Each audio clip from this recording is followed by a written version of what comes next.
Assalamualaikum warahmatullahi wabarakatuh. Perkenalkan, nama saya Rahma Aulia.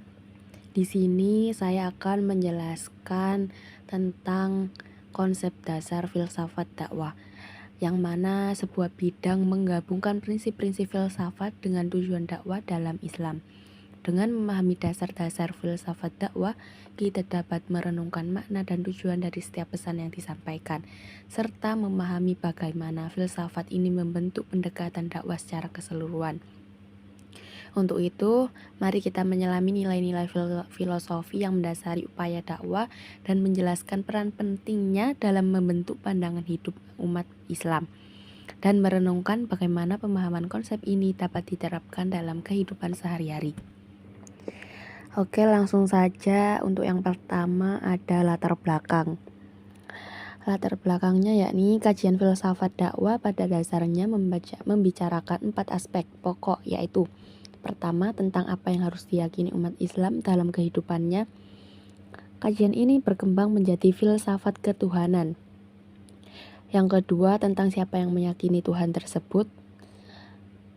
Kemudian berkembang menjadi filsafat manusia. Ketiga, di mana manusia itu berada. Kemudian berkembang menjadi filsafat alam. Keempat, bagaimana sikap dan tindak tanduk manusia baik terhadap Tuhan, alam, dan manusia itu sendiri. Lanjut pada rumusan masalah. Yang pertama yakni tentang pengertian filsafat dakwah dan ruang lingkupnya. Kedua, dasar pemikiran munculnya filsafat dakwah. Next, kemudian pengertian filsafat dakwah. Apa sih filsafat dakwah itu? Kalau secara etimologi, filsafat berasal dari bahasa Inggris, filosofi. Yunani, filosofia, yang berarti cinta akan kebijaksanaan. Sedangkan philos, cinta, atau philia, persahabatan, tertarik kepada, dan sophos, kebijaksanaan, pengetahuan, keterampilan, pengalaman praktis, inteligensi. Sedangkan menurut Abid Jabiri, filsafat adalah pemikiran atau al-fiqh, tepatnya menciptakan pemikiran atau khalq al-mahafim, bukan dari tiada, laisa min al-adam, melainkan dari suatu pemikiran yang sudah sebelumnya, atau yang disebut anshashinma. Penciptaan pemikiran tersebut memiliki 3 kemungkinan. Pertama, menciptakan dalam arti mengulang pemikiran-pemikiran atau paham-paham lama. Yang kedua, untuk menciptakan dalam arti memperkuat pemikiran-pemikiran yang dominan dalam suatu masyarakat. Yang ketiga, menciptakan dalam arti menganalisis dan mengkritik paham-paham yang dianggap menyimpang. Semua pemikiran bagi Jabiri terikat oleh ruang dan waktu, atau al-fikr al-waqt, alias temporal atau mu'akkad.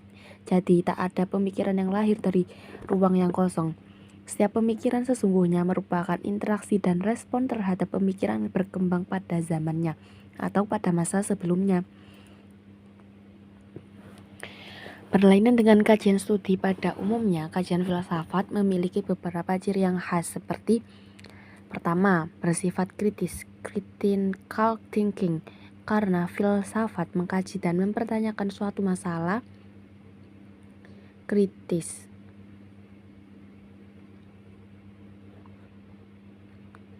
Filsafat boleh mempertanyakan apa saja, termasuk asumsi-asumsi, teori, dan keyakinan-keyakinan yang dianggap sudah mapan sekalipun, lalu mencoba memberikan jawaban atas pertanyaan-pertanyaan itu.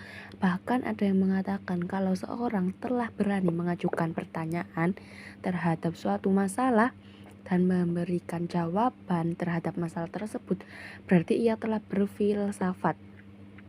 Kedua, radikal dalam arti bahwa filsafat mengkaji suatu masalah untuk menemukan hakikat atau hal yang paling mendasar dari suatu masalah itu. Oleh karena itu, kajian filsafat tak berhenti pada permukaan sesuatu, tetapi sampai pada akar-akarnya. Dengan kata lain, kajian filsafat bersifat substantif, yakni penjelajahan untuk menemukan hakikat sebenarnya yang sejatinya merupakan kebenaran. Kemudian yang ketiga yakni umum dan universal, bukan bagian-bagian yang bersifat partikular. Kajian kefilsafatan selalu merupakan perenungan mengenai suatu masalah secara umum dan menyeluruh. Dalam artian, tidak boleh ada bagian-bagian dari masalah tersebut yang tidak dicakup oleh kajian dan bagian pemikiran yang dihasilkan. Keempat, pemikiran filsafat bersifat spekulatif dalam arti bergerak dan berputar pada tataran pemikiran semata-mata. Berlainan dengan ilmu sains, filsafat tidak dituntut untuk membuktikan yang bersifat empirik.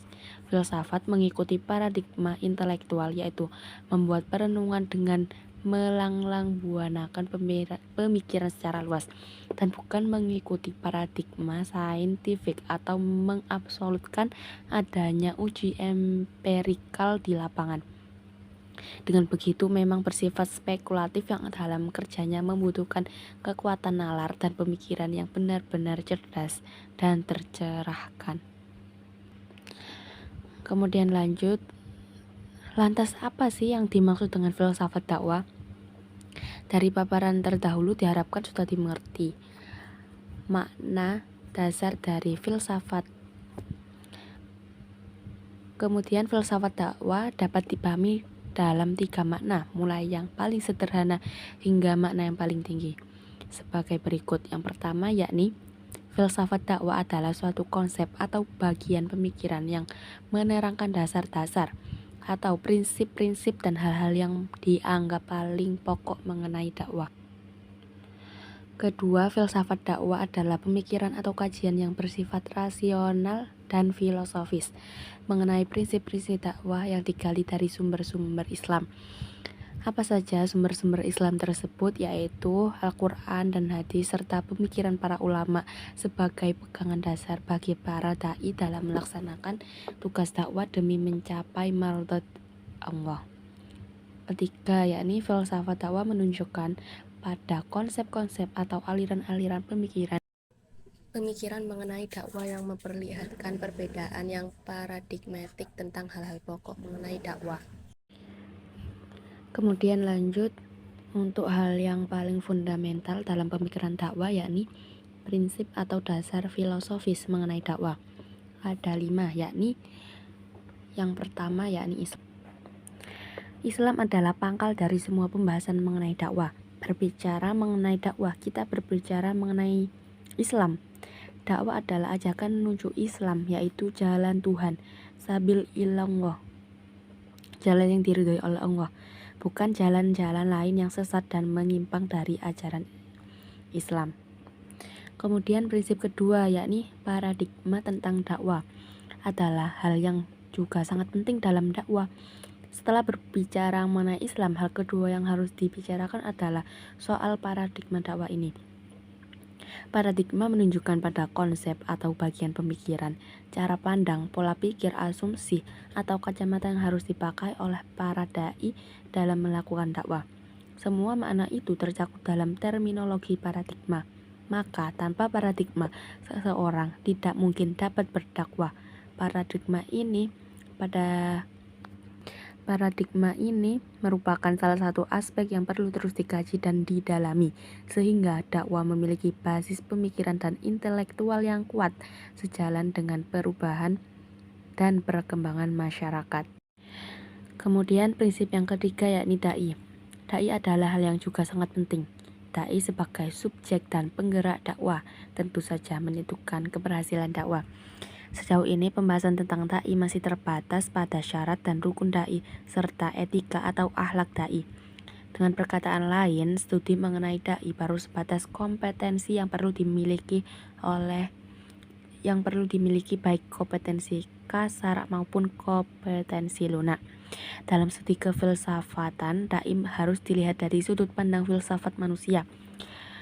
Dan tidak lupa dai dan juga mad'u adalah manusia, subjek dan objek. Dakwah adalah manusia. Tanpa dipahami dengan benar siapa manusia itu sebenarnya, tentu aktivitas dakwah tidak akan berjalan dengan baik. Maka keberadaan dai tak perlu dilihat hanya dari kapasitas dan kapabilitasnya semata-mata, tetapi juga harus dilihat dari perspektif filsafat manusia. Kemudian untuk prinsip keempat yakni objek dakwah atau mad'u. merupakan hal yang juga sangat penting.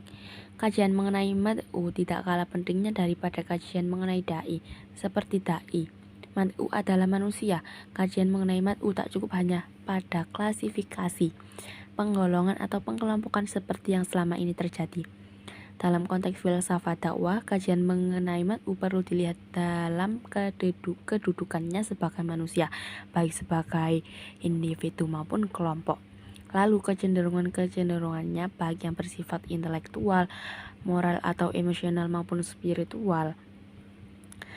Pemahaman mengenai jati diri mad'u sebagai manusia dan kecenderungan dasarnya menjadi sangat penting dalam konteks dakwah. Untuk itu, selanjutnya bisa dirumuskan pendekatan dan metode yang tepat dan relevan. Tentu metode teknik dakwah menjadi tugas ilmu dakwah dan bukan menjadi wilayah kajian filsafat dakwah untuk merumuskannya dan mengujinya secara empirik di lapangan. Yang kelima yakni aliran-aliran pemikiran merupakan konsekuensi logis dari adanya pemikiran dan kajian yang mendalam mengenai dakwah. Seperti dalam lapangan Islam yang lain, aliran-aliran pemikiran juga dikenal dalam lapangan dakwah. Sejak awal dilihat dari sisi paradigma, dakwah telah dipahami secara beragam sebagai orang memahami dakwah dalam arti yang sangat sempit sebagai tabligh, sehingga dakwah identik dengan ceramah ataupun pidato. Sementara sebagian lainnya memahami dalam arti yang sangat luas, mencakup apa saja sehingga tak dapat dikenali batas-batas kajiannya. Akibatnya, keberadaan ilmu dakwah terus dipertanyakan dan diperdebatkan karena dianggap tidak memiliki objek material dan objek formal secara jelas. Dalam perkembangan lebih lanjut, mulai muncul pola pemikiran mencoba membuat sintesis antara kedua pola pemikiran yang kontradiktif di atas, dengan mengedepankan sebuah konsep dakwah yang lebih luas, tak hanya tabligh tetapi dengan mengemukakan batas-batas wilayahnya secara jelas. Ini semua dengan sendirinya dan memperkaya wawasan dan khazanah pemikiran dalam dakwah. Berbagai filsafat dan pemikiran tentang dakwah ini merupakan salah satu aspek yang perlu dikaji dalam filsafat dakwah.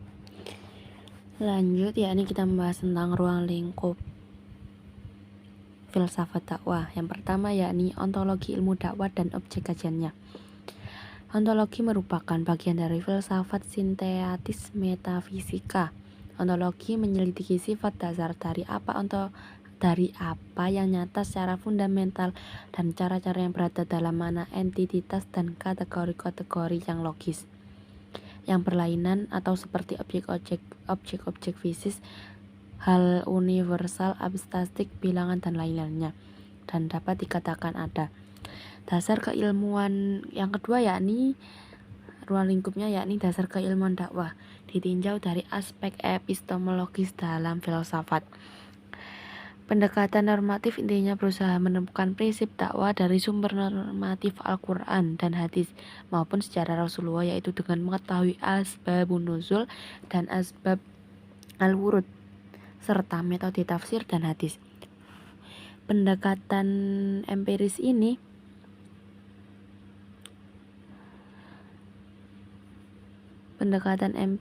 berusaha mengkaji atau menyelidiki kasus-kasus yang terjadi di masyarakat, yaitu untuk menemukan teori baru atau mengembangkan teori yang sudah ada. Pendekatan filosofis ini intinya berusaha mengkaji pemikiran para ulama atau pakar dakwah melalui tulisan atau karyanya. Kemudian yang ketiga yakni aksiologi dakwah. Aksiologi adalah teori tentang nilai. Aksiologi diperkenalkan oleh Paul Lapie dalam bukunya Logique de la Fin dan Evan Hartman dalam bukunya Grundrisse Aksiologi. Sebagaimana disampaikan Nur Syam yang dikutip oleh Jalaluddin dan Abdullah, bahwa aksiologi adalah suatu bidang yang menyelidiki nilai-nilai atau value. Kemudian ada juga model-model epistemologi dakwah. Dalam kajian pemikiran Islam terdapat juga beberapa aliran besar dalam kaitannya dengan teori epistemologi. Setidaknya ada 3 model sistem berpikir dalam Islam, yakni Bayani, Irfani, dan Burhani, yang masing-masing mempunyai pandangan yang sangat berbeda tentang epistemologi. Yang pertama yakni ada epistemologis bayani. Secara epistemologis bayani merupakan arti, penjelasan, pernyataan, dan ketetapan. Sedangkan menurut terminologis bayani berarti pola pikir yang bersumber pada nas, ijma, dan ijtihad. Ada juga yang berpendapat bayani adalah metode pemikiran khas Arab yang didasarkan atas otoritas teks atau nas secara langsung maupun tidak langsung.